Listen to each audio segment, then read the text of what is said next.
What should Parliament and MPs be doing during the ex-ante stages? And how does this benefit parliamentarians and the public at large? This is the second video of a three-part series created by the Caribbean Development Bank. It considers what parliamentarians should ask before any money is spent. The ex-ante or budget planning and allocation stages is where the Parliament exercises its power of the purse. Some common challenges that affect the role and impact of the Parliament in the budget process include the extent of constitutional powers, time allotted for budget scrutiny, access to relevant and high-quality information, and the extent of the Parliament's independence from the executive. International good practice suggests that a Parliament requires a minimum of 3 months for effective consideration of the annual budget. The more time the Parliament has to review the draft budget, the greater its overall potential influence. However, very few small jurisdictions meet the 3-month requirement. Another key issue is whether there are resources to assist financial scrutiny. In many jurisdictions, the Parliament lacks the capacity to examine the budget in detail and provide analysis on fiscal policy to assist members.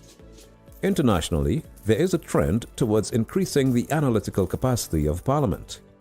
While it is unrealistic to expect many small legislatures to create independent budget offices, as found in the USA, an option is to recruit a full-time parliamentary budget advisor to offer independent advice. This has proved useful in Trinidad and Tobago.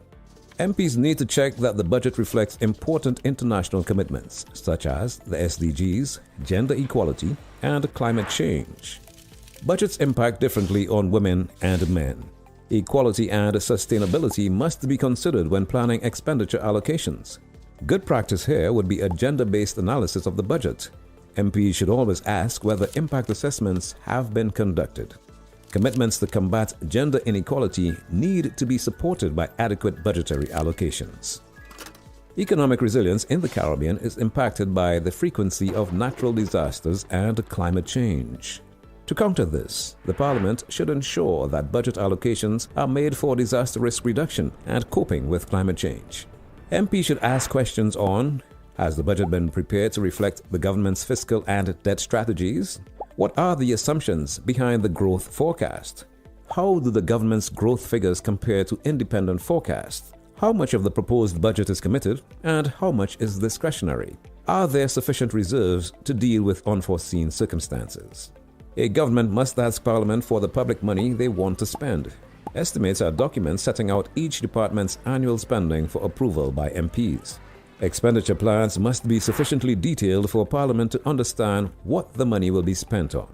In order to review the estimates effectively, MPs need narrative information explaining the goals and objectives of the proposed expenditure. They must be confident that commitments have been evaluated to assess value for money. This will help the Parliament hold the government to account in future for the effectiveness of that expenditure. The estimates should also relate to the government's medium-term policies and include effective analysis of global and domestic macroeconomic trends. There are core questions to pose when examining proposals for further expenditure. Why is there a need for further expenditure? What is the timescale of this expenditure? What will this planned expenditure be used for? What are the significant changes in spending plans to the previous budget? What are the reasons for the policy change behind large increases or decreases in expenditure? MPs need to be mindful that too high expenditure can lead to fraudulent activity. They also need to check whether the total planned expenditure is in excess of total income available. Key questions to ask here include: does the government have sufficient resources to achieve their commitments for the financial year? Are there new sources of revenue? How was the yield from the new sources of revenue determined? In many jurisdictions, the Parliament meets as a committee of the whole House, which consists of all MPs, to consider the estimates. While all members are involved, a committee of the whole is less likely to provide the necessary in-depth examination that a smaller budget committee would. Small cross-party committees are less likely to feature the partisan discussions that occur elsewhere in Parliament.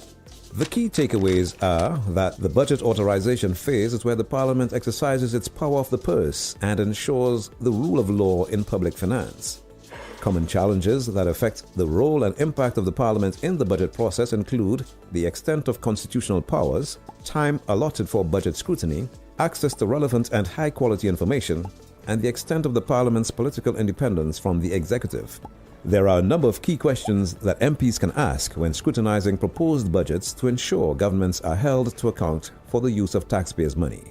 Our next video in the series will focus on the financial reporting, external audit and evaluation, or ex-post phases of the budget process. Our previous video, using the national budget cycle to best effect, can be found here.